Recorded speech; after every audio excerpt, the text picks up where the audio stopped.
were keeping it close from the Congress of the United States. And they did so. Now they did a classified presentation yesterday, which their own party members, Republican senators, said it was the most demeaning and worst classified briefing that they had had. I myself think there's stiff competition for that designation of worst presentation by this administration in a classified briefing. But all of that to say is the Constitution of the United States calls for there to be cooperation when we decide about initiating hostilities. Congress has the right to declare war. When do you decide that it is war? When do you decide it's just hostilities? When does that all end? What line do you cross? But with the president's actions last week, he endangered our servicemen and women, our diplomats, and others by taking a serious risk of escalation with tensions with Iran. This does not come with any respect for Iran. We know what bad actors they are in the world. We know that Soleimani, I from my intelligence background know that Soleimani was somebody that we do not mourn the loss of, he did very evil things in the world. But we also know that when we take an action, we have to understand the ramifications of it. Others could have taken Soleimani out. Israel could have taken Soleimani out. But they didn't. So that's happened. That's where it is. As we go forward, it was really important for us to address the parameters of the War Powers Act, and that is what we are doing here today. The members of Congress have serious and urgent concerns about the administration's decision to engage, I use the term decision loosely, to engage in hostilities against Iran, and it's about a lack of strategy. What is the strategy to move forward? Again, I did not consult with Congress. They gave a presentation that by their own side of the aisle has been described as demeaning and the worst. And then they tell members to go read the classified documents. Classified. Why are these documents classified? Why can't the American people know? We understand redaction of sources and methods and the rest, but if you read that document, you would know there is no reason for it to be classified. And without going into any substantive matters of what happened yesterday in the classified briefing, it's fair to say that we were told, members were told, to go read other documents, which are redacted and, in many cases, classified unnecessarily. Our concerns were not addressed by the President's insufficient war powers authorization, which was classified in its entirety, leaving the Congress and the public in the dark about our national security. And our concerns were not addressed by the administration's briefing yesterday. Today, to honor our duty to keep the American people safe, that is our first responsibility, to protect and defend. We must keep the American people safe. The House will pass a war powers resolution to limit the President's military actions regarding Iran. Congress is reassuring our long-established oversight responsibilities as we mandate that if no further congressional action is taken, the administration's military hostilities with regard to Iran must end. We salute Congresswoman Slotkin for her leadership in this resolution. She's a former CIA and Department of Defense analyst specializing in Shia militias who served multiple tours in the region under both Democratic and Republican presidents. It's important to note, because I heard the distinguished whip on the other side of the aisle say, how come it's just a concurrent resolution? It is because under the War Powers Act, that is one of the options that is provided. You can do a joint resolution, House resolution, or you can do a concurrent resolution. The value and the beauty and the exquisite nature of a concurrent resolution is that it does not have to be signed by the President of the United States. The Congress of the United States, in its full power and full voice, can speak in a united way about what the War Powers Act should look like. And that should count for something to our colleagues who serve in the Congress of the United States. And so under the authority of the War Powers Act that gives us this option, we take this opportunity to do so. I implore the administration to work with Congress to advance immediate, effective de-escalatory strategy that prevents further violence. I also salute this resolution because it does give opportunity for the administration to act under certain circumstances, which are part of the War Powers Act. Madam Speaker, on December, a group of us in a bipartisan way, we traveled to Belgium and Luxembourg to observe the 75th anniversary of the Battle of the Bulge. Some of our colleagues on both sides of the aisle had family members who served in that battle. One of ours, Annie Custer, her father, served in that, and she has letters from him at that time, and others, members on both sides of the aisle. Mr. Moulton, Seth Moulton, his grandfather served in the Battle of the Bulge, but also on the Republican side of the aisle, in the House and in the Senate. And why I bring it up is this, because that Battle of the Bulge was a decisive battle in World War II. It was a surprise attack, really, by the Germans. It was a bloody battle. We lost 19,000 Americans, 19,000 Americans in that Battle of the Bulge. When I was listening to the description of it on the days that we were there, from the veterans who served, it sounded almost like Washington crossing the Delaware, because it was December, as it was in the United States at the beginning of our fight for independence. The supplies were insufficient. The camouflage for snow was not adequate. Our veterans, our men then, men in uniform were exposed, nurses too. And it was a triumph that was very decisive in World War II. And why I bring it up is because when there was the observance of it, with 3 days, parts of 3 days we were there for it, but the close of it, there was a ceremony that included a speech by the King of Belgium, the Grand Duke of Luxembourg, two of the places where this all took place, the President of Germany, who spoke beautifully about Germany now, and saying when you freed Luxembourg and Belgium, you also freed the Germans. What a beautiful statement. But the close of it was from a veteran who served in the Battle of the Bulge in his 90s, was a teenager in the war. We saw the foxholes in which they fought. They lost their comrades in arms. He talked about the brotherhood, and he talked about the allies, and he talked about the fight. And at the end of the speech, the veteran said, "I don't know if I should say this, but I will. My message to all of you is pray for peace. Pray for peace." That's what we should be doing, is moving toward peace, not escalation of hostilities, where that can be avoided. Not because we believe that the other side has good motivations, or that Soleimani was not a bad person. It's not because of what they are. It's because of who we are as Americans. A country that is committed to peace and security and prepared to protect and defend. As President Kennedy said, fight any fight, fight any foe, pay any price to keep the American people safe. But to not be frivolous and cavalier about how we decide to show strength when it really is more of an escalation than a de-escalation. So it's sad, because you would think that any time we would engage in such an important change in approach, that we would be working together, consulting together, respecting the approach that each side takes to all of this, and hopefully just be on one side of it all.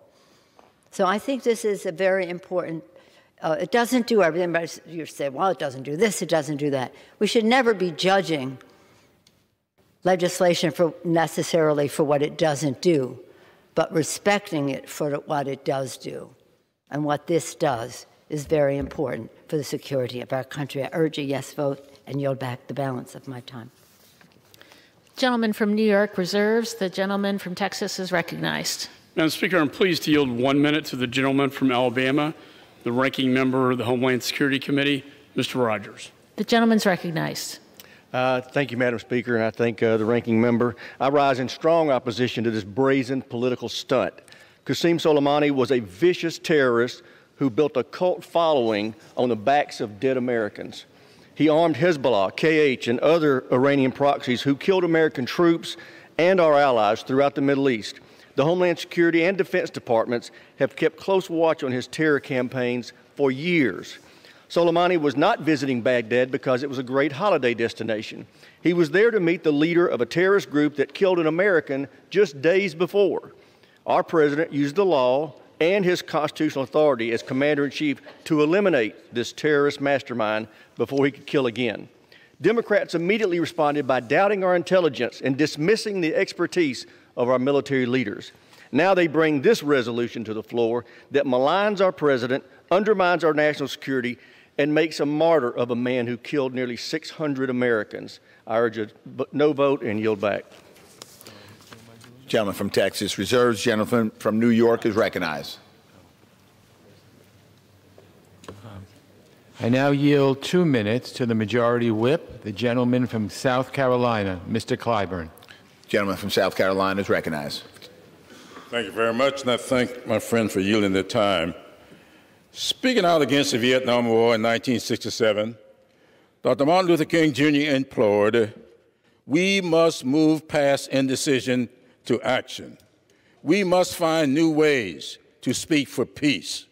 If we do not act, we shall surely be dragged down the long, dark, and shameful corridors of time, reserved for those who possess power without compassion, might without morality, and strength without sight. Dr. King's words are just as apropos today. President Trump, in ordering a significant military strike against authorization without seeking authorization or even consultation with the Congress, has brought us to the brink of war. The Constitution of this great country gives the solemn power to declare war to the people's representatives in Congress, not one person in the White House, whoever that might be. With this resolution, Congress is acting to uphold our constitutional responsibility. If the President believes military action against Iran is warranted, this resolution and the Constitution require him to make the case to Congress and receive authorization.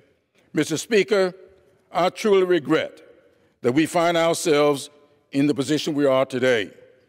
The Trump administration's policy toward Iran, abandoning the nuclear deal rather than building on it while escalating tensions instead, is an unwise application of American power, might, and strength. The strike against General Soleimani, a bad man who no American mourns, drags us closer to another long, dark, and shameful corridor to an unnecessary war. I urge the adoption of the resolution, and I'll yield back the balance of my time. Gentleman from New York reserves. Gentleman from Texas is recognized. Mr. Speaker, I'm pleased to yield 1 minute to the gentleman from California, Mr. McClintock. Gentleman from California is recognized. Thank you, Mr. Speaker. Our Constitution is clear that only Congress can start a war, but only the President can wage it. Congress started this war with the AUMF in 2002. It's still in effect. The founders didn't want one individual getting us into a war, but once in it, they didn't want 535 squabbling prima donnas second-guessing every decision on the battlefield. President Trump needed no other reason to order the attack that killed Soleimani in Iraq beyond the simple fact that he was acting as an enemy combatant against U.S. forces in a war zone in which the Congress had authorized the President to take military action. Now, I happen to believe the AUMF was a colossal mistake, but this resolution doesn't correct that mistake.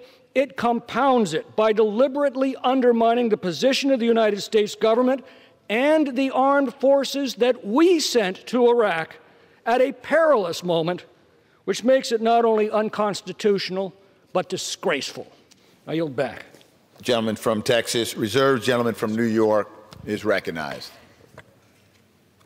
I yield 1 minute to the Vice Chair of the Foreign Affairs Committee, the Chair of the Subcommittee on Oversight and Investigations, the gentleman from Texas, Mr. Castro. Gentleman from Texas is recognized. Thank you, Mr. Speaker. In the last few days, the American people have been unwillingly taken to the brink of war at the direction of this administration. Through reckless actions, the White House has unified the Iranian public, alienated our partners in Iraq and Europe, undermined the fight against ISIS, and left the United States more isolated than before, all in just 1 week and without the consent of this Congress. This is a grave and serious moment in our country. 2 days ago, our brave men and women in uniform came under fire from 22 Iranian missiles, in harm's way because of their commander-in-chief. Every American owes a debt of gratitude to our military for its courage and sacrifice. For that reason, a decision that risks troops' well-being must only be made thoughtfully and with the informed consent of the public and this Congress. As a member of Congress, my biggest priority is to protect the safety of the American people at home and abroad. This can only be done by defending Congress's constitutional authority over declaring war. And for that reason, I urge us to support this resolution. Gentleman from New York reserves. The gentleman from Texas is recognized. Speaker, I yield 1 minute to the gentleman from Louisiana, Mr. Abraham. Gentleman from Louisiana is recognized. Major Ronald Culver Jr., Corporal Justin Mixon, Sergeant Joseph Richard III, Sergeant Terrell Gilmore, Staff Sergeant Jared Fontenot, Corporal William Crouch, Private Mark Graham, Staff Sergeant Ronnie Sanders, Staff Sergeant Jared McMillan, Sergeant Joshua Winton, Sergeant Ty Guthrow, Private Joshua Burrows, Corporal Joseph Duras, Lance Corporal John Bowman, Lance Corporal John Hale, Sergeant Matthew Westman, Sergeant First Class Terry Wallace, Sergeant Burry Testers, Lance Corporal Derek Cottom, Staff Sergeant Brian Lewis, Sergeant Julian Atkins, Sergeant William Partridge, Corporal David Stewart. Additional 30 seconds. Additional 30 seconds is granted. Sergeant David Murray, First Sergeant Michael Bordelon, Sergeant Nicholas Oliver, Sergeant Seth Trahan, Staff Sergeant Jonathan Reed, Staff Sergeant Christopher Ramsey, Sergeant Michael Evans, Sergeant Robert Sweeney, Staff Sergeant William Manuel. And Mr. Chairman, I request unanimous consent to enter the rest of my testimony into the record. Without objection. Gentleman from Texas reserves. Gentleman from New York is recognized. Now, Mr. Houlihan from our committee. I now yield 1 minute to a valued member of the Foreign Affairs Committee, the gentlewoman from Pennsylvania, Ms. Houlihan. Gentlewoman from Pennsylvania is recognized. Thank you, Mr. Chair. Mr. Speaker, I rise in support of the resolution before us today. Article 1, Section 8 of the Constitution states, quote, Congress shall have the power to declare war, end quote. The founders were unequivocal. Only Congress has the power to authorize acts of war. Today, we bring forth this resolution to honor our founding fathers' vision for our country, for our government, one whose very survival hinges on the separation of powers and each branch's respect for the other's authority. At this moment, we as a Congress have an opportunity to pursue de-escalatory actions that protect the lives of our armed forces, diplomats, and civilians. And I implore the President and this administration to work with this Congress in this effort. Today marks this first step. We must aggressively pursue diplomacy so that no lives are lost. I encourage all of my colleagues on both sides of the aisle to join in that pursuit. I urge my colleagues to support this resolution. I urge a yes vote. I yield back. The gentleman's reserves, gentleman from New York reserves, gentleman from Texas is recognized. Mr. Speaker, I'm pleased to yield 1.5 minutes to the gentleman from Michigan, Mr. Wahlberg. Gentleman from Michigan is recognized. Thank you to the ranking member, and thank you, Mr. Speaker. I rise today in strong support of a president who carried out his oath of office. I'm afraid the reason we are here today, again, is out of pure opposition to this president and not the serious national security issues at hand. Make no mistake, terrorist Soleimani is responsible for the deaths of hundreds of Americans, including those that my friend and colleague Ralph Abraham just read. Hundreds of Americans. And he was plotting to kill many more. The president used his full legal authority to take defensive action and eliminate this brutal terrorist. The world is safer today because of it. In times like these, we need to come together as a country and stand behind our men and women in uniform. Whoever occupies the White House should have the ability to direct and address threats and prevent American bloodshed. Just 48 hours ago, Iran attacked U.S. military personnel, and yet we are hastily voting on this partisan resolution that will weaken national security. I urge my colleagues to vote no on this political show resolution, and I yield back. Gentleman from Texas reserves, gentleman from New York is recognized. I now yield 1 minute to the gentlewoman from Ohio, Ms. Capter. Gentlewoman from Ohio is recognized. I thank the gentleman for yielding and rise in support of the War Powers Resolution as an original co-sponsor. This is a grave and pivotal moment in American history, and we must be greatly concerned for the security of our troops and the safety of the American people. We live in an era of hybrid warfare and high-intensity reaction. One reckless military strike can incentivize countermeasures, not just in the immediate region, but thousands of miles away by Iran's proxies. Wise use of force matters. Without congressional authorization and in defiance of our Constitution, this president ordered an unprecedented strike on Iran's top generals. There is no doubt Soleimani was a fierce enemy of liberty. However, this Lone Ranger attack by the president risks all-out war, greater instability in Iraq and Iran, losing the edge we have gained at such great cost. And some of those names have been put on the record today. We must protect against further attacks on our service members and attacks on U.S. assets wherever they might exist. Might I have an additional 15 seconds? Gentlewoman, I request additional 15 seconds for the gentlewoman. Gentleman may proceed.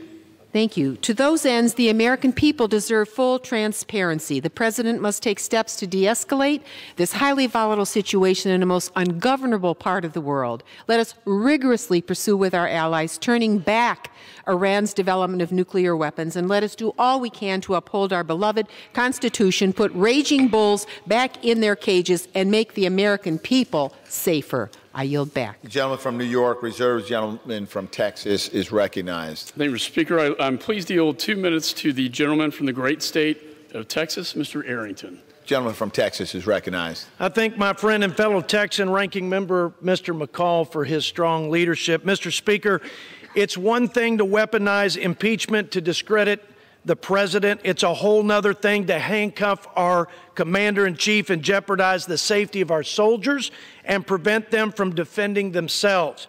Thankfully, this is a partisan resolution that's going nowhere, but it's also disturbing insight into the naive and impotent ideology of appeasement that invited Russia into Syria, created ISIS in Iraq, and embolden Iran to terrorize and brutally murder throughout the Middle East. This is not a resolution. This is a retreat, a de facto apology. But for what?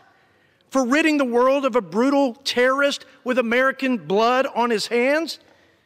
If this resolution were to become law, Mr. Speaker, it would be a death warrant, and not for the worst of terrorists, but for the best of Americans, our sons and daughters on the battlefield who would be left defenseless, sitting ducks for a murderous mob of mullahs in Iran and Iranian-backed militias throughout the region.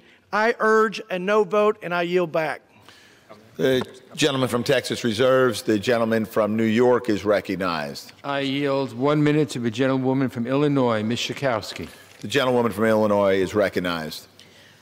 It is past time for Congress to exert our authority over the questions of war and peace, and I am proud to vote for this concurrent resolution to invoke the War Powers Act in order to restrain this reckless president. This vote would halt military operations and force the president to come to Congress to authorize any further acts of war. The president remarkably said, "All is well." Well, Mr. President, it is not well. Iran announced that it would withdraw from the nuclear agreement and will begin to resume its nuclear weapons plan. The United States has been forced to stop its actions against ISIS. Iraq is likely to expel the United States from its country, fulfilling what has been a dream, actually, of Soleimani. Our European allies are angry because they were not alerted, and our actions have united the people of Iraq against us, and Iran are together now. Mr. President, America is not safer because of what you've done, and we must pass this resolution. Members are reminded to direct their remarks to the chair. The gentleman from New York reserves. The gentleman from Texas is recognized. Mr. Speaker, I continue to reserve the balance of my time. Gentleman from Texas reserves. Gentleman from New York is recognized. It's now my pleasure to yield a magic minute. Those magic minutes are wonderful. To the Majority Leader of the House, the gentleman from Maryland, Mr. Hoyer. The gentleman from Maryland is recognized. I thank the gentleman for yielding. Let us hope that demagoguery will not play too great a part in the consideration of this piece of legislation. I just heard one of my colleagues on the other side mischaracterize the position of my party and of this resolution. This resolution is the law. This resolution is consistent with not only the law, the War Powers Act, but the Constitution of the United States. And I want to thank Representative Slotkin for authoring this resolution, as well as Chairman Smith, Chairman Engel, Representative Khanna, Representative Lee, and others who have been working hard to ensure that Congress maintains its role as a co-equal branch of government when it comes to matters of war and peace. This president, as we have seen, has consistently treated the legislative branch as inferior to the executive. Sadly, Mr. Speaker, we've had numerous votes on this floor last year to stand up for the co-equal status of the Congress of the United States. And too often our Republican friends have sided with the executive department, diminishing the authority and the position of the Congress of the United States. This is not about this president, nor is it about shrinking from confronting terrorism and terrorists. Again and again, we have seen this president ignore Congress's directives on appropriations, including by shifting money away from the military to fund his costly and ineffective border wars. He has refused to disperse emergency funding for disaster relief that Congress allocated to help the people of Puerto Rico. and other places where Americans are in need of help. And he withheld congressionally appropriated funding to help Ukraine repel Russian terrorism. After criticizing his predecessor for the use of executive orders, President Trump has doubled down on using them to circumvent the will of Congress and the American people. All this resolution is say, Mr. President, obey the law. Obey the Constitution of the United States of America, which gives to the Congress the sole authority to declare war. And if you read the language of the resolution, it continues to say that we are for certainly defending any of our people at risk, period. The War Powers Act provides for that. Article 2 of the Constitution provides for that. But the President has ignored congressional subpoenas for documents and testimony directing subordinates to build a wall of obstruction unseen in our history. It should therefore be no surprise that we representatives of the 320 million plus people of America who expect us to be their voice in this critical issue of declaring war. And this resolution does not prohibit in any way the President of the United States, under his Article 2 powers, acting to defend our military, our allies, and our homeland. Now, with the actions taken last week, he is unilaterally moving us toward an involvement in another deadly and destabilizing war in the Middle East. Now, I'm glad, very frankly, that, as we all are, that the response that came from Iran was either ineffective or meant to be simply a message. I don't know which. Thankfully, however, the Congress has under law and our Constitution a remedy to reassert our position as a co-equal branch, as a matter of fact, an Article 1 branch, ensure, as the founders intended, that only the Congress, speaking on behalf of all of the people, could declare war. Congress passed the War Powers Act in 1973 because they believed a Democratic president, and it was a Democratic Congress that adopted the War Powers Act, because they believed a Democratic president had overstepped the bounds. Congress passed the War Powers Act in 1973, determined to ensure that no president can send our troops into war without the people's representatives authoring it. I suggest to my friends on both sides of the aisle, that is what the founders intended.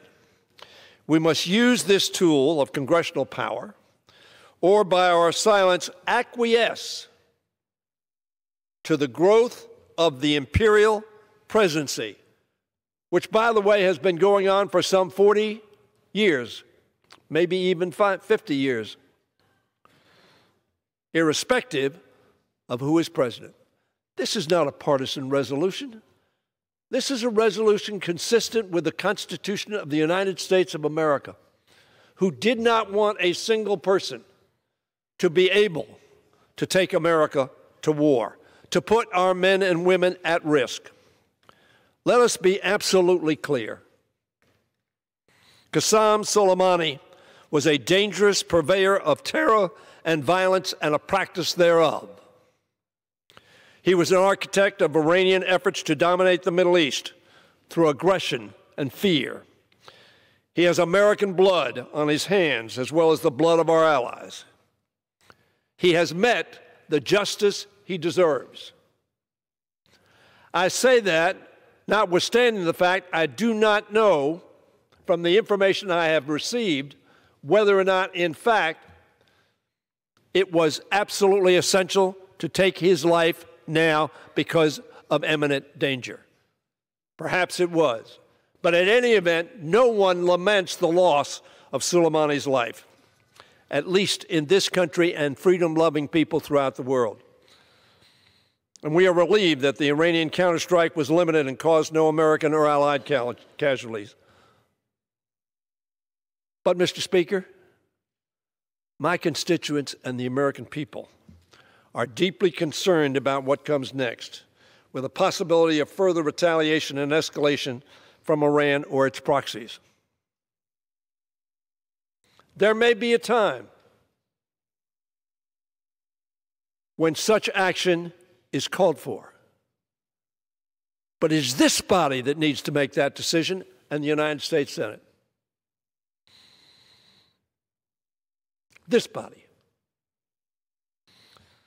It continues, Iran is a dangerous enemy of freedom and a sponsor of terror. It continues to harbor ambitions of dominance over its neighbors and to call for the destruction of Israel.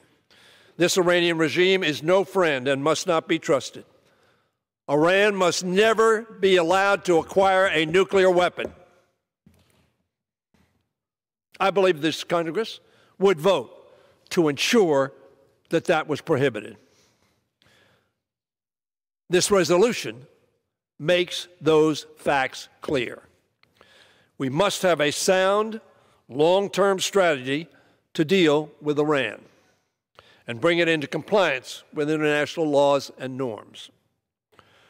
The threat of military force must continue to be a part of any strategy,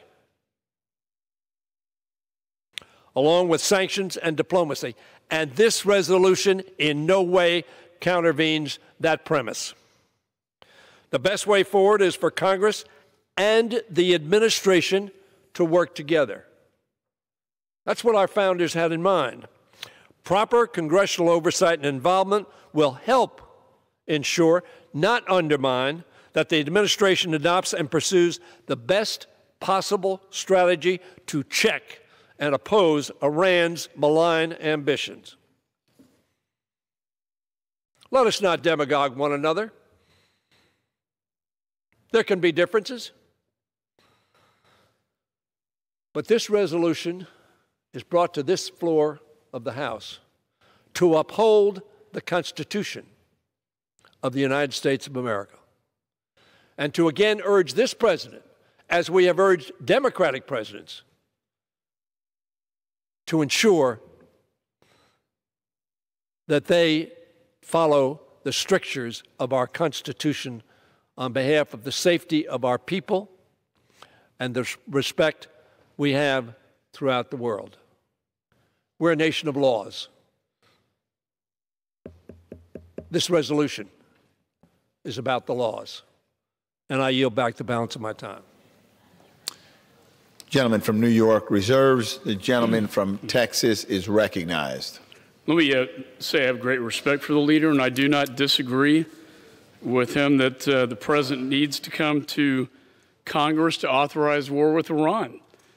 But that is not what we were looking at here today. We do not currently have troops engaged in hostility in Iran, subject to withdrawal under the War Powers Resolution. However, if the administration were to strike Iran directly, in my opinion, they would need to submit a War Powers notification, and they would also need to proceed with an authorized use of military force. And with that, Mr. Speaker, I'm pleased to yield 2 minutes to the gentleman from Florida, Mr. Spano. Gentleman from Florida is recognized. Thank you, Ranking Member McCall. I oppose this resolution. The Speaker claims that it is a necessary response to President Trump's, quote, disproportionate attack on a high-level Iranian military official. Disproportionate. Apparently, Democrats have forgotten who Qasem Soleimani was, one of the worst perpetrators of terror in recent history. He led the organization that founded Hezbollah, one of the most violent terrorist groups opposing Israel. He directed his groups to kill over 600 American service members in Iraq and wound thousands more. He led a brutal attack on peaceful protesters recently in Iran, killing over 1,000 Iranians. A bully will not stand down unless he knows you are willing to stand toe-to-toe with him, unless he knows there are consequences to his actions. And President Trump acted decisively in bringing down this brutal, inhumane bully, this terrorist mastermind, to stop an imminent threat. It was necessary to show Iran We will no longer tolerate their aggression. We should be united in our support for eliminating this threat and in supporting the President's efforts to negotiate a new, more effective Iran deal. And I urge my colleagues to oppose this resolution so that all options are on the table and we can negotiate from a position of strength toward achieving a peaceful solution. I yield back. The gentleman from Texas reserves. The gentleman from New York is recognized. I yield 1 minute to the gentlewoman from California, Ms. Eshoo. Gentlewoman from California is recognized. I thank the gentleman. Mr. Speaker, I rise in strong support of this concurrent resolution, which requires President Trump to immediately terminate military operations against Iran. It's about time that Congress exercised its War Powers Act, powers authority under the Constitution. I believe this is long overdue. Now, the President has taken our nation to the brink of war without properly consulting Congress or seeking the legal authority to do so. Only Congress can authorize military action under Article 1 of the Constitution. And to add insult to injury, the Trump administration has failed to fully explain to Congress and the American people what exactly the imminent threat was to the United States that required the strike that was undertaken. My constituents and people across the country have been terrified about the prospect of a new war in the Middle East. Now, let me be clear. No member of Congress carries a brief for Soleimani or the Iranian government. I yield the gentlewoman an extra 15 seconds. I thank the gentleman. But no president has unilateral authority to take our nation to war without authorization from Congress. I urge my colleagues to vote yes. The gentleman from New York reserves. The gentleman from Texas is recognized. Mr. Speaker, I'm pleased to yield 2 minutes to the gentleman from North Carolina, Mr. Bishop. Gentleman from North Carolina is recognized. I thank the ranking member. Mr. Speaker, if it were but a matter of offering 3 cheers for the legislative branch, that would be fine. But this is dangerous and simply makes no sense. If the majority wished to assert Congress's authority, as several have argued, it would not use a non-binding resolution. But let me take the majority at its chosen words, as if binding. The words of the resolution would literally prohibit the President from ordering the shoot-down of Iranian ballistic missiles inbound for Haifa, or a surface-to-air missile locked onto a Ukrainian airliner. And the resolution's chosen words, as Democrats argue them, would prevent the President from the strike on Soleimani itself, even if devastating harm to American soldiers were imminent. But Democrats second-guessed that judgment. The language you have chosen is designed to debilitate the President from protecting Americans. The intemperate words of the past week have cost many their credibility. Now, Democrats' spite for President Trump has cost them their good judgment. I yield back. The gentleman from Texas reserves. The gentleman from New York is recognized. I yield 1 minute to the gentlewoman from California, Ms. Davis. The gentlewoman from California is recognized. Thank you, Mr. Speaker. Mr. Speaker, I voted against the 2002 AUMF. In coming to that very difficult decision, I learned an important lesson, that we must ask every administration that seeks to use military force, how will it manage the consequences of its actions, even if those actions can be justified? Has this administration done that? Unfortunately, I think the answer is no. I will vote for this resolution today for the same reasons I had then. No overall strategy, no justification, and nobody in this administration can answer how it will respond to the aftermath. By virtue of the power and the responsibility granted to us by the Constitution, we must ask those questions. Let's take this opportunity to make diplomacy work. Let's stand together as the Congress to establish our authority. Let's stand together and vote against a new war without an endgame. I yield back. The gentleman from New York reserves. The gentleman from Texas is recognized. Thank you, Mr. Speaker. I'm pleased to yield 2 minutes to the gentleman from Louisiana, Mr. Abraham. Gentleman from Louisiana is recognized. Sergeant First Class Kurt Como, Sergeant Christopher Babin, Sergeant Bradley Bergeron, Sergeant Huey Fassbender, Sergeant Armand Fricke, Sergeant Warren Murphy, Sergeant Craig Nelson, First Lieutenant Christopher Barnett, Private First Class Tori Dantzler, Private First Class James Lambert, Sergeant Taft Williams. I want to thank the ranking member, Chairman McCall, for giving me additional time to finish the list that I started earlier. These are 44 young Americans that died from Louisiana by IEDs in the most active part of Iraq when Soleimani and his proxies were engaged. They designed, they built, and they implemented these IEDs. And in Louisiana alone, 44 young Americans gave their lives for the United States of America. President Trump, he had the authority, he has the right, and thankfully he had the courage to terminate Soleimani and remove this cancer from this earth. And to my Democratic colleagues and friends, I say, if you can look these Gold Star families in the face and tell them that this was not a justified strike and that Soleimani needed to be removed from this earth, then God have mercy on you. I yield back, Mr. Speaker. Gentleman from Texas reserves. Gentleman from New York is recognized. I yield 1 minute to a valued member of the Foreign Affairs Committee, the gentleman from New Jersey, Mr. Malinowski. The gentleman from New Jersey is recognized. Mr. Speaker, we may be relieved that an impulsive act by President Trump has not immediately led to war with Iran. We may be relieved that an evil man is dead.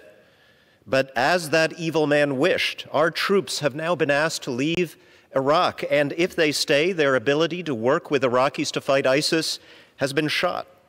As he wished, the protest movement in Iran and Iraq that threatened the Iranian regime has been silenced. As he wished, Iran is now breaking free of all restrictions on its nuclear program. We are not safer today. And in this moment of danger, there is just one question that this resolution asks. Not do you support what the president has already done, but should Congress play our constitutional role in deciding what happens next? I support this resolution because passing it will protect us against going to war with a tweet, but it also ensures that if we do go to war, which we may have to at some point, we will do so with the American people united, not divided, as the framers intended, as our national interest demands. I yield back. The gentleman from New York reserves. The gentleman from Texas is recognized. Mr. Speaker, I continue to reserve the balance of my time. Gentleman from Texas reserves. Gentleman from New York is recognized. I yield 1 minute to the gentleman from California, Mr. Cisneros. Gentleman from California is recognized.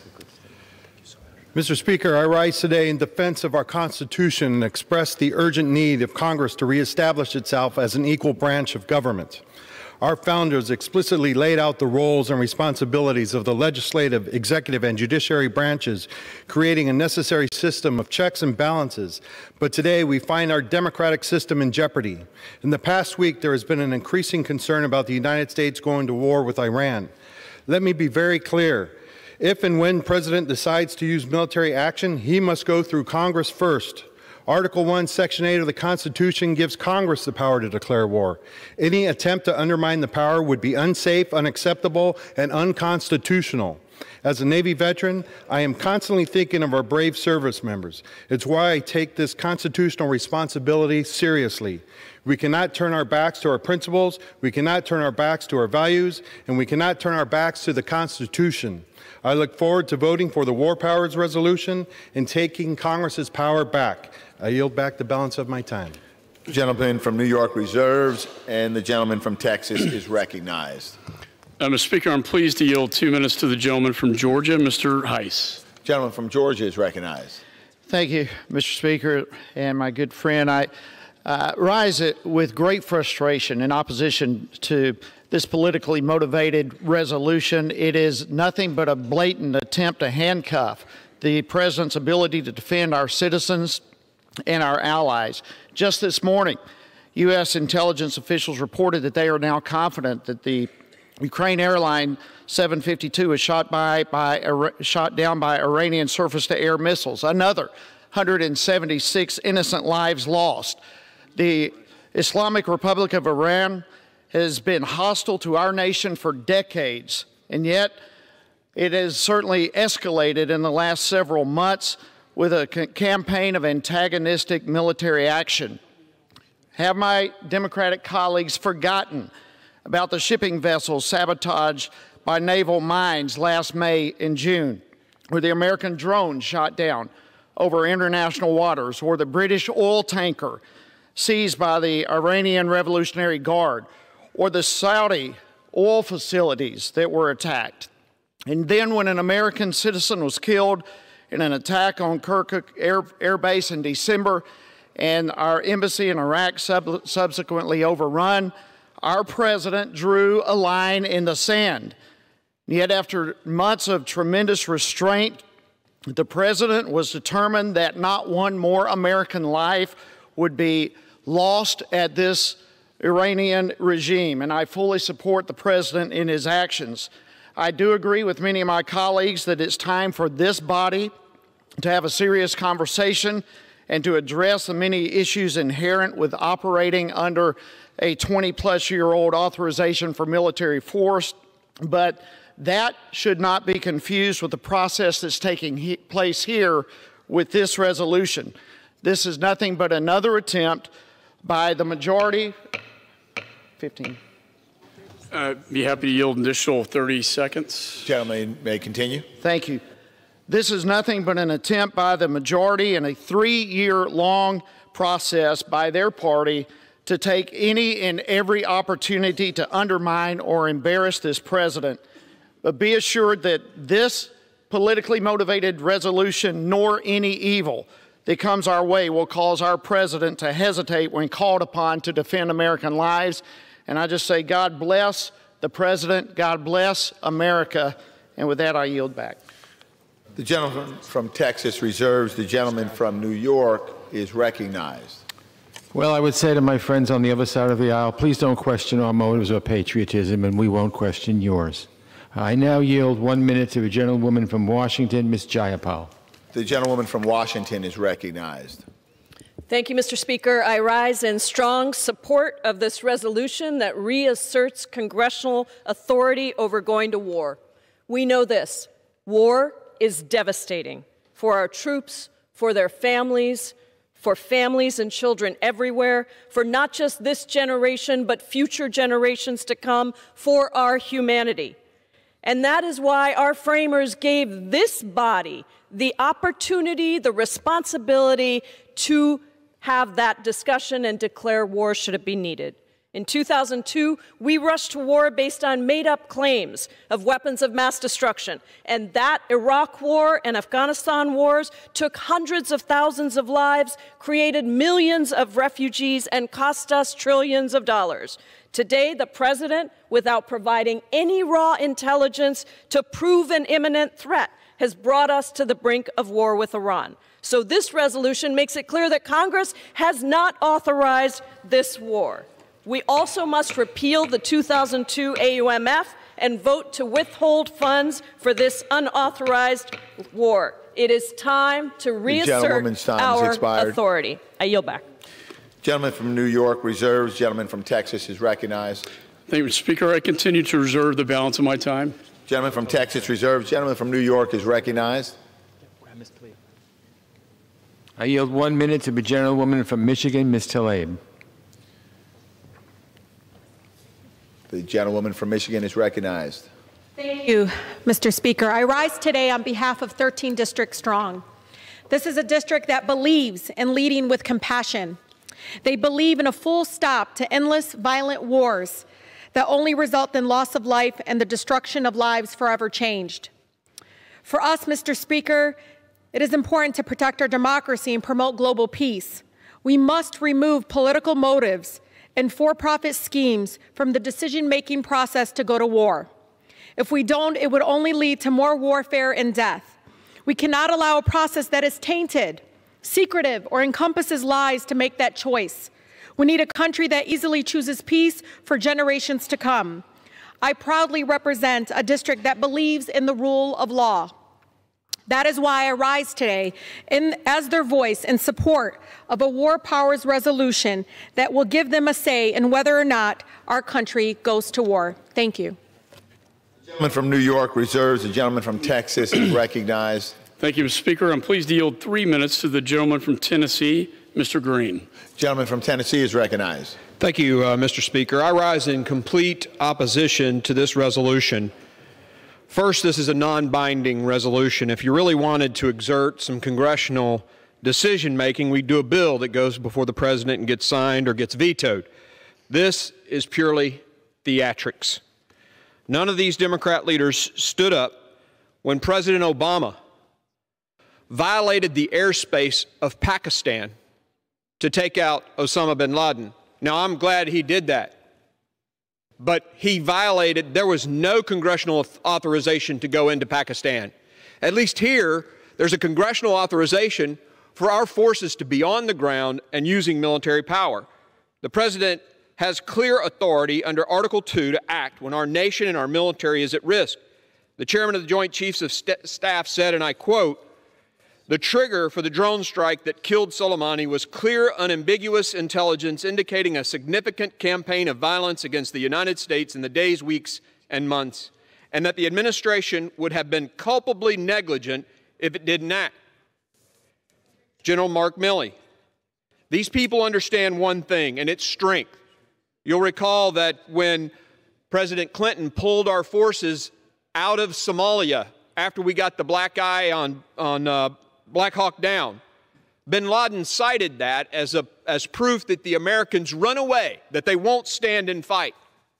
I've been to combat 3 times in this region of the world, twice in Iraq and once in Afghanistan. I've looked these individuals in the eye. It's strength that they understand, and clearly it's shown itself to be true again. This president stood up, and Iran's response was clear. They had 2 audiences in their response. At home, they wanted people to see strength. They shot 15 missiles. They're back in their press saying they killed Americans. They didn't, of course. The other audience, the United States and the rest of the world, they fired 16 missiles. All 16 missed. All 16 missiles missed. Remember, when they hit Saudi Arabia, all those missiles hit. They know how to hit their target. They fired 16 missiles against us and not a one hit. What's the message they're saying? Immediately after they fired them, they stood up and said, "We're done. No more. That's the end of our response." They told the Shia militia groups to stand down. And Muqtada al-Sadr said to his people today, stand down. They respond to strength. And our president did the right thing. He was a strong response to storming sovereign U.S. territory of an embassy with 6,000 people, killing American contractors and wounding American soldiers with a rocket attack. Mr. Speaker, this president made a strong response, and it's shown itself to work. I yield. Gentleman from Texas reserves. Gentleman from New York is recognized. Thank you. I just can't really believe what I just heard. It was the 2001 AUMF specifically authorized going after Osama bin Laden. He's the example of Congress getting involved. That was the authorization to get Osama bin Laden in Pakistan or any place else. And that's what we're trying to assure here, that things aren't just happening, that there is actual authority. And Osama bin Laden is the wrong example because we gave the authority to go after him. I yield 1 minute to a gentlewoman from Florida, Ms. Frankel. Gentlewoman from Florida is recognized. Thank you, Mr. Speaker. As the mother of a United States Marine War veteran, I came to Congress with the promise of never sending someone else's child to a war that could be avoided. This War Powers Resolution says no war with Iran without congressional approval, while still ensuring defense if there's an imminent threat. While we do not mourn the death of Iran's commander of terror, Americans and our allies worry about the ramifications will make us less safe. The fight against ISIS has been diverted. Regional protests against the Iranian regime are now against America. Iranian proxies have been further incited, and Iran is closer to having a nuclear weapon. America is not a monarchy. The decision to go to war requires debate, deliberation, and collective judgment. That's why the law gives the responsibility to Congress. I urge support of this resolution, and I yield back. Gentleman from New York reserves. Gentleman from Texas is recognized. Mr. Speaker, at this point, I'll continue to reserve until Chairman Ingle is prepared to close. Gentleman from Texas reserves. Gentleman from New York is recognized. I yield 1 minute to the gentleman from Michigan, Mr. Kildee. The gentleman from Michigan is recognized. Thank you, Mr. Speaker, and I thank my friend, Mr. Engel, for yielding. I'm troubled by aspects of this debate. I think it's fine that we have different views. But to hear some on the other side characterize the position of those who support this resolution as somehow not loving the country as much as they do, when it's our country as well that we pledge to defend. It's the same veterans on this side of the aisle that put themselves in harm's way as the veterans on the other side of the aisle. There's no distinction in the battlefield. We love our children and want to defend them as much as we know you do as well. So let's stop the demagoguery regarding patriotism. This comes to a simple question, and it's not even a question as to whether or not there was justification to take out Mr. Soleimani, because clearly there was. The question is who gives the justification? Who authorizes military action in this country? We can all have our opinions, but we ought to consult the Constitution that vests. Yield the gentleman 15 additional seconds. Gentleman may continue. Thank you. We ought to consult the Constitution, which clearly vests that authority in this Congress. We ought not fear that authority and outsource it to the executive branch. We ought to embrace that authority and be willing to make that decision and follow the Constitution. I thank the gentleman. Does the gentleman from Texas continue to reserve? The gentleman from New York is recognized.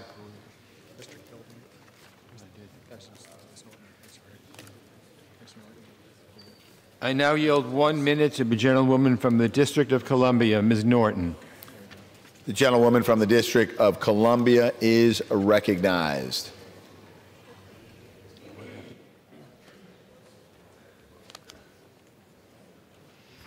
I thank my good friend for yielding. Congress has long been absent without leave from its constitutional responsibility to authorize war before it occurs. From Vietnam to Iran, the verdict on the War Powers Act is clear. You lose it if you do not use it. Congress chafes at outside presidential power, but has failed to exercise its own advice and consent power on war. Iran has stepped back for now from the brink of war following the killing of General Soleimani. But a strong bipartisan 69% of the American people say that war with Iran is now more likely. No wonder, considering that we have just deployed 15,000 more troops to the region. Trying to get answers after the fact, as Congress did in yesterday's briefing, yielded frustration, not answers. Unchecked executive power unbalances the safeguards against arbitrary power the framers built into our Constitution. With passage of today's resolution, we will reclaim that balance by reinserting Congress into decisions to go to war. The gentleman from Texas continue to reserve. The gentleman from New York is recognized. Okay. I now yield 1 minute to a very valued member of the Foreign Affairs Committee, the chairman of the Subcommittee on the Middle East, North Africa, and International Terrorism, the gentleman from Florida, Mr. Deutsch. Gentleman from Florida is recognized.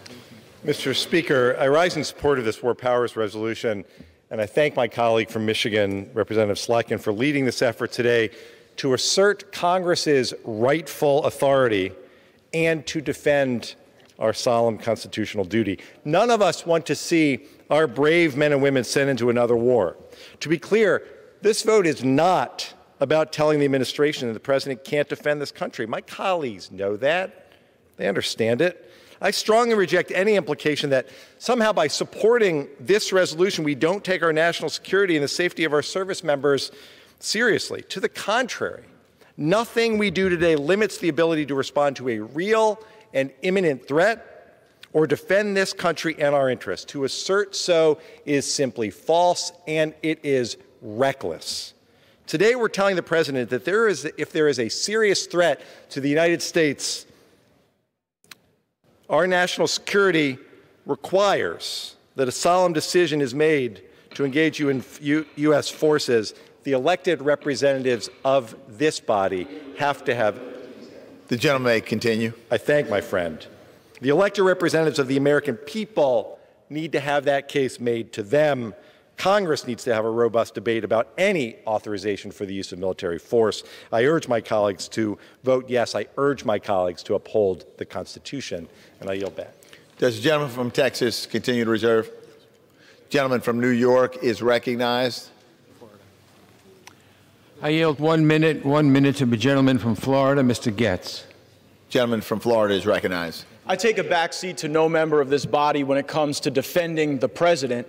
This resolution offers no criticism of the president, no critique. It doesn't criticize the president's attack on Soleimani. Matter of fact, this resolution doesn't even say Soleimani's name in it.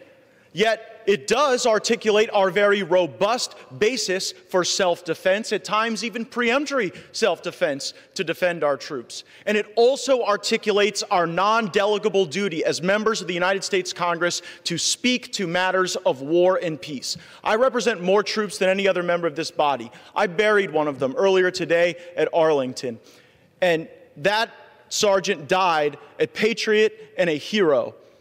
If the members of our armed services have the courage to go and fight and die in these wars, as Congress, we ought to have the courage to vote for them or against them. And I think it's ludicrous to suggest that we are impairing the troops from doing their job by not doing our job articulated in the Constitution to speak to these matters of war and peace. I support the president. Killing Soleimani was the right decision, but engaging in another forever war in the Middle East would be the wrong decision, and that's why I'm voting for this resolution, and I yield back.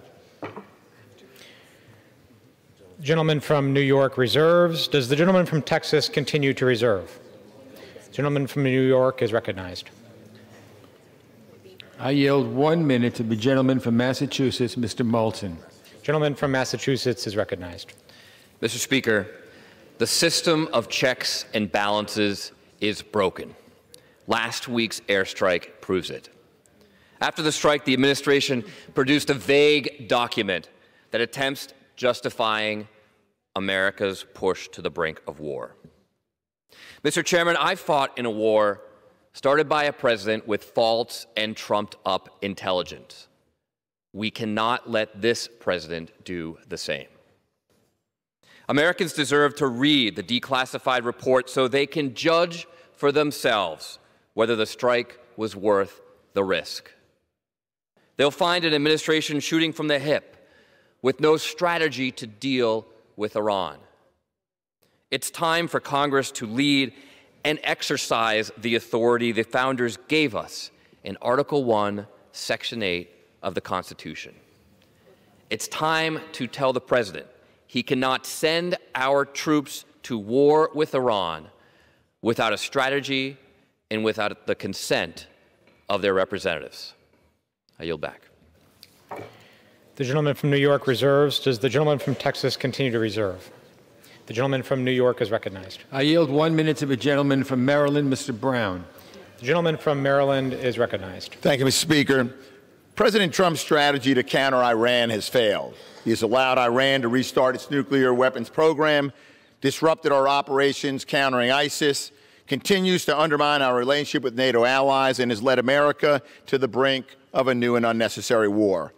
As someone who served in Iraq, I understand the costs of war, how our soldiers put their lives on the line, and the impact these decisions have on military families. Our founders entrusted Congress with the responsibility to declare war. Congress owes it to the American people and our men and women in uniform to carry out that responsibility. It's time for Congress to declare that war with Iran is not in the best interests of the American people. It is time for Congress to repeal the 2002 AUMF and dramatically restrict the 2001 AUMF. And until we can do that, we must prevent the president from unilaterally committing the United States to yet another war in the Middle East. And I yield back. Gentleman from New York reserves. Does the gentleman from Texas continue to reserve? No, Mr. Speaker, I'm pleased to yield 2 minutes to the gentleman from Pennsylvania, Mr. Kelly. The gentleman from Pennsylvania is recognized. Thank you, Mr. Speaker, and I thank the chairman. I was sitting in my office and watching this debate, and I began to wonder who it is that we're actually debating against, or what it is that we're debating against. And I think back to the killing of Osama bin Laden, when we stood together as the United States and saying this was the right thing to do at the right time because it would save lives. The only thing we regret is that we didn't do it sooner when we had a chance to take him out. But we delayed because we weren't sure.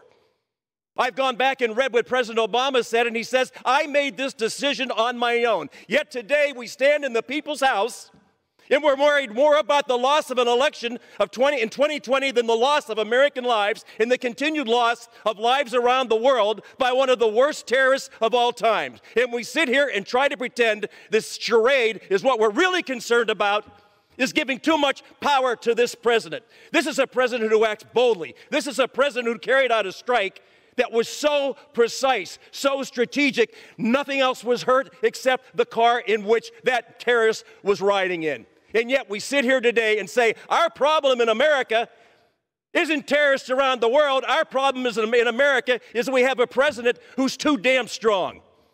The rest of the world knows today that our enemies certainly do fear us because they know there's a deterrent in the White House.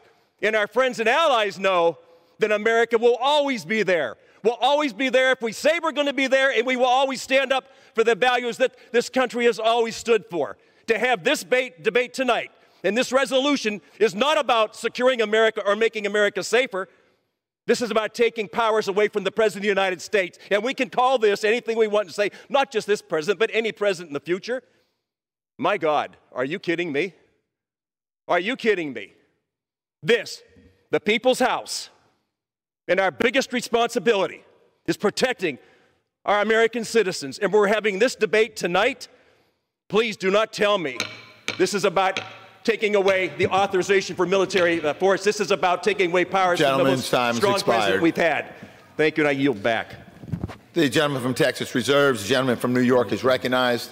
You know, again, I think it would be helpful if people's motives or patriotism wasn't questioned. I now yield 2 minutes to the gentleman from Illinois, Mr. Schneider. Gentleman from Illinois is recognized. Thank you, Mr. Speaker. I rise today in strong support of the War Powers Resolution introduced by my colleague from Michigan, Congresswoman Alyssa Slotkin. Soleimani was an evil man, a terrorist, a war criminal. No one should mourn his demise. But that doesn't change the question of who has the authority to take our nation into war. It is Congress, and only Congress, that is endowed with the most solemn duty to decide if, when, and where to commit our nation to war. At the same time, as Commander-in-Chief, it is incumbent upon our President to ensure that the fine men and women who serve in our military are only sent into harm's way after careful deliberation and tasked with missions that protect and further America's interests and reflect the values and high moral standing of our nation. Our country's founders, in their foresight, provided us a robust and resilient constitutional republic and representative government. They wisely understood that taking a nation to war should not be a unilateral decision by a single person, but a considered decision by the people's elected representatives. This administration does not have congressional authorization for use of military force or a declaration of war against Iran. Ultimately, any sustained action against Iran requires congressional approval. Today's resolution reflects the intentions of our founders. It makes clear the President must seek authorization from Congress for any extended military engagement with Iran without restricting his ability to protect the nation from imminent threat. I have the honor of representing Naval Station Great Lakes, where every enlisted sailor receives his or her basic training. I am the proud father of a son serving in our Navy. We owe it to these Americans, each one a volunteer answering the call to serve our country, to protect this Constitution and live up to the expectations of our founders. The American people do not want an unnecessary war with Iran. Today's resolution prevents President Trump from unilaterally or impulsively starting one. I urge my colleagues to vote yes. I yield back. Gentleman from New York reserves. The gentleman from Texas is recognized. Thank you, Mr. Speaker. I'm pleased to yield 1 minute to the gentleman from Wisconsin, a man who served on the battlefield in Iraq. The gentleman from Wisconsin is recognized. Thank you, Mr. Chairman. It takes a lot to get me to come down to these things, but I have been deeply troubled by some of the rhetoric I've been hearing about this. In fact, I was deeply troubled after yesterday when my colleagues, many of them left a classified briefing only to immediately and recklessly trash the quality of intelligence they received, and in some cases suggest there was no imminent threat from Soleimani. To suggest that would require you to ignore the death of Americans recently in Iraq, as well as ignore the history of Soleimani's campaign of terror across the Middle East. And we learned this weekend, while this body was still in recess, and before anyone had reviewed any of the classified information, that it was the intention of my colleagues on the other side of the aisle to introduce this flawed war powers resolution without having even seen any of the underlying intelligence. This suggests that this is not a serious effort. Additional 30 seconds. Gentleman may continue. This is not a serious effort. This is a political effort that will have the practical effect only of undermining our military deterrent in the Middle East, which for the first time in a long time is actually stronger. And I think this does a service not only to our personnel in the region, but ultimately to the Iranian people. And what the Iranian regime fears more than anything else, more than the American military and the President of the United States, is its own people. And that is the reason Soleimani's death squads have gunned down Iranian civilians in the streets. And we look forward to the day when the Iranian people can be free of their evil, barbarous, reckless regime, and I applaud the administration's actions. Gentleman from Texas reserves. The gentleman from New York is recognized. May I inquire how much time I have? It has 4 minutes remaining. 4 minutes. I yield 1 minute to the gentleman from Colorado, Mr. Crow. Gentleman from Colorado is recognized. Mr. Speaker, our founders vested in Congress the solemn responsibility of sending our sons and daughters to war. I have often heard folks say that now is not the time to discuss the use of force or decision to send our men and women to fight. I heard that in 2003 when I was carrying a rifle in Baghdad. I heard it again in 2004 and 2005 when I was leading my unit through the mountains of Afghanistan. And I am hearing it again today in the halls of Congress. In the last 19 years, more than 7,000 Americans have given their lives in these conflicts. 53,000 have been wounded, and we have spent over $4 trillion of taxpayer money. Do not believe the fear-mongering. This resolution does nothing to prevent the president from protecting the nation against imminent threats. I have spent years fighting to keep Americans safe and will continue to do so. I may have laid down my rifle, but my oath to this country endures. I will fight to ensure that we are having a discussion about when to send our men and women, our sons and daughters, and our sisters and brothers into harm's way. It is time to have this debate. Mr. Speaker, I yield back. The gentleman from New York reserves. The gentleman from Texas is recognized. Mr. Speaker, at this point, I'm continue to reserve until the chairman is prepared to close. Gentleman from Texas reserved. Gentleman from New York is recognized.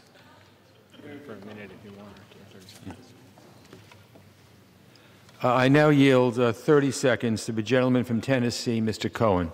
Gentleman from Tennessee is recognized. What I say? 30 seconds. 1 minute, I think. We'll start talking. I'll give you a hand. Thank you, sir.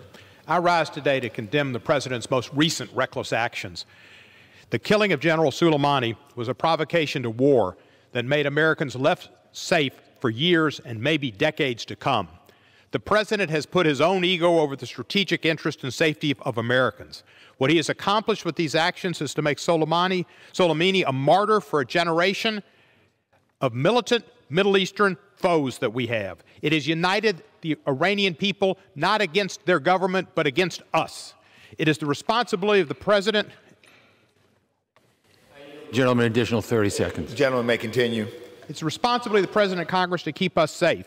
And the Founding Fathers knew that the collective wisdom of the people's representatives was better at doing that than one person. I just visited the SCIF, and there is still not any report on any imminent danger claim that might have been made. The American people and Congress deserve to know what the threat allegedly was, given the inevitability of Iranian retaliation. The two greatest powers Congress has is impeachment and declarations of war. We are here today on both of those issues because of a reckless, lawless, and impetuous president. I yield back the balance of my time. Gentleman from New York reserves. Members are reminded to refrain from engaging in personalities toward the President. Does the gentleman from Texas continue to reserve? Gentleman from New York is recognized. I now yield 1 minute to very distinguished gentleman from Foreign Affairs Committee, Mr. Meeks of New York. And for how much time? 1 minute. Okay. Gentleman from New York is recognized. The President should not be able to commit the U.S. recklessly and flagrantly to war. That is the reason there are constitutional mandated checks and balances. The President escalated hostilities with Iran and did not demonstrate any imminent threat nor strategy as to why. He clearly did not make our country safer, quite the opposite. It is not a sign of strength, as some of my colleagues suggest. It was an unchecked sign of more disarray and lack of strategic thinking. We have seen what happens when we don't have a plan for what comes next, when we take out a bad actor without thinking through long-term consequences.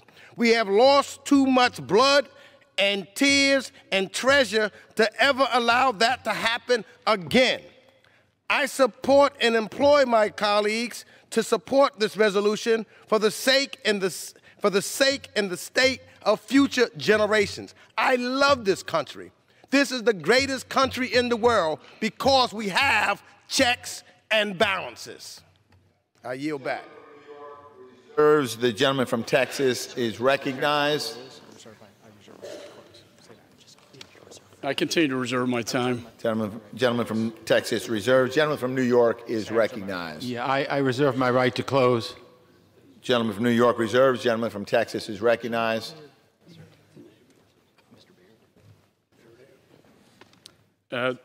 Speaker, I now recognize Mr. Bairday for 30 seconds.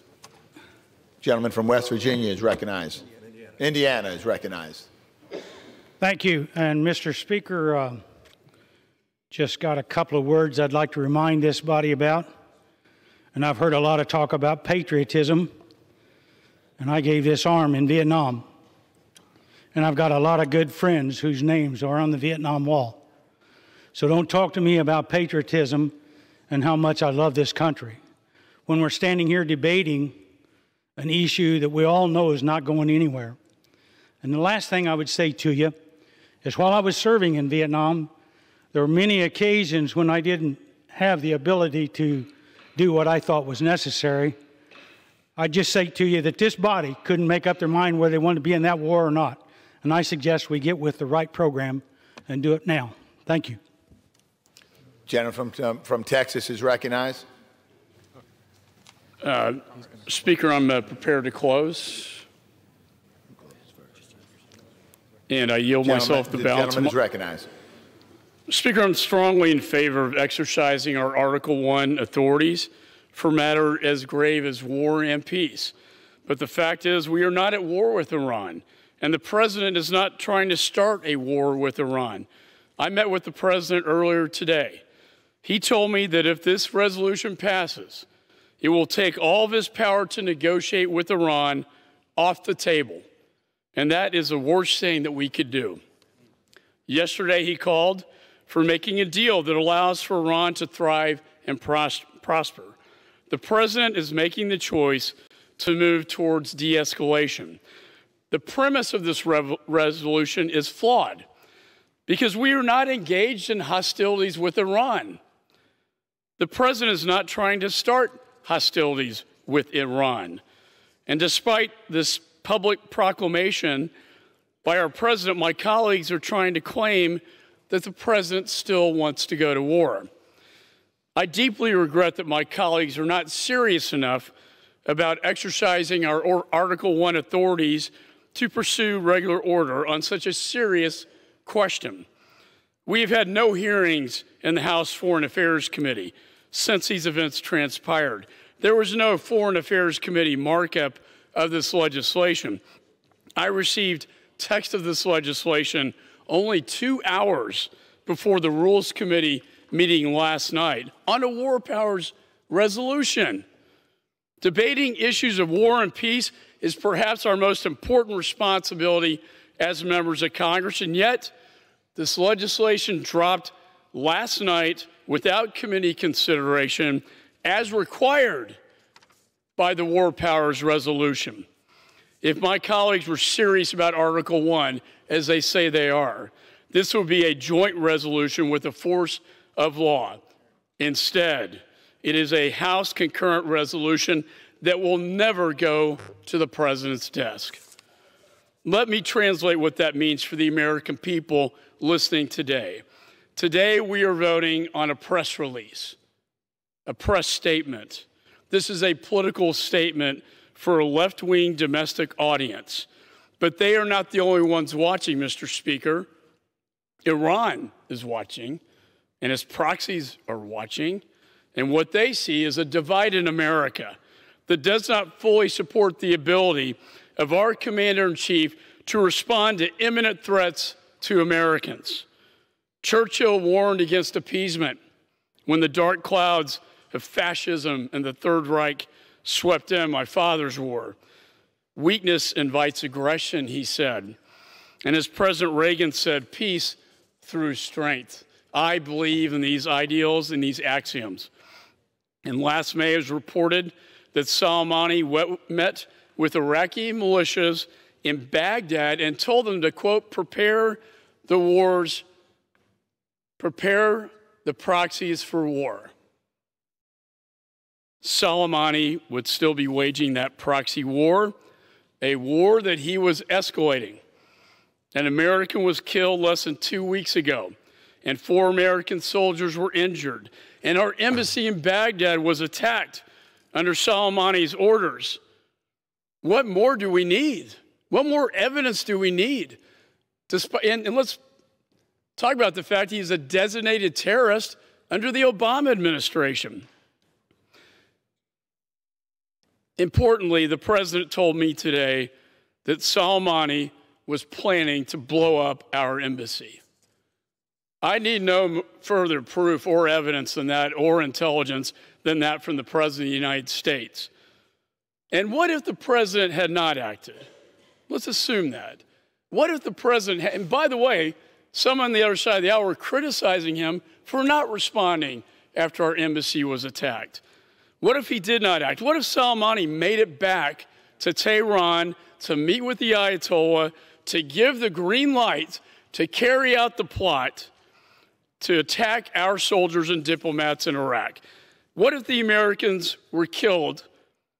What if they killed our soldiers and diplomats? What if they successfully stormed our American embassy and held our Marines and diplomats hostage like they did in 1979 when this whole reign of terror started with Jimmy Carter in the White House? How would the critics of the president respond then? if we had done nothing? How would America, the American people, respond? How would the Gold Star mothers respond? No, the president, this president, did the right thing to take out this threat that killed so many Americans. I've been to too many funerals, and many of us in this chamber have. And many of those soldiers were killed at the bloody hands of Soleimani. And so, those many Americans whose families still grieve today, we grieve for them. And since 1979, Iran has presided over a reign of terror in the region, and for over 2 decades, Soleimani has been the mastermind of terror, and the world is safer today without him. And let me just conclude by saying, now is not the time. Now is not the time to divide this nation and play into the propaganda of Iran. Now is the time not to tie our commander-in-chief's hands. Now is the time to support our men and women in uniform.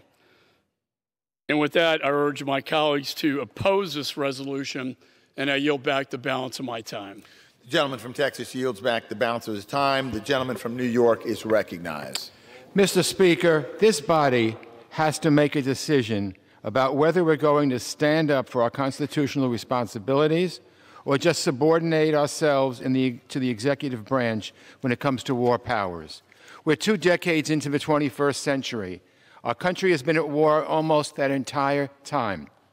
Not a day goes by that I don't wish we could have some of those decisions back, especially because we see those measures we passed in 2001 and 2002 are still being used to justify sending American men and women into harm's way. We could stand here all day and say, well, your side let this happen when you were in charge, or you didn't say anything when this president did that.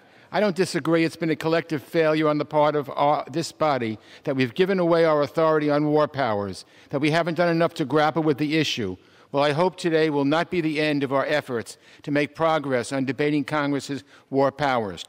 If the president thinks he needs to use military force, he needs to come to Congress and make the case and let us vote on it. I urge my friends on both sides of the aisle, support this resolution. This is the beginning of Congress taking back its authority. Thank you.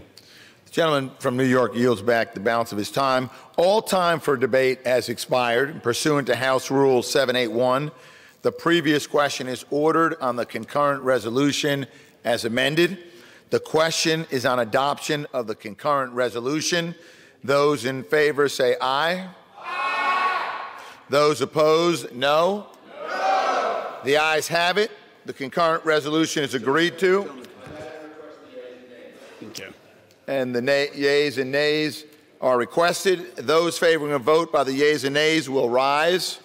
A sufficient number having risen, the yeas and nays are ordered. Members will record their votes by electronic device. Pursuant to Clause 9 of Rule 20, this 15-minute vote on adoption of the House Concurrent Resolution 83 will be followed by a 5-minute vote on the motion to suspend the rules and pass H.R. 5078. This is a 15-minute vote. Sorry. Yeah. So you're voting? Oh, yeah. Uh-huh.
On this vote, the yeas are 224 and the nays are 194.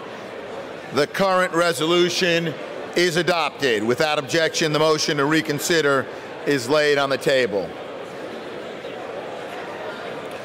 Pursuant to Clause 8 of Rule 20, the unfinished business is the vote on the motion of the gentlewoman from New York, Ms. Velasquez, to suspend the rules and pass H.R. 5078 as amended, on which the yeas and nays are ordered. The clerk will report the title.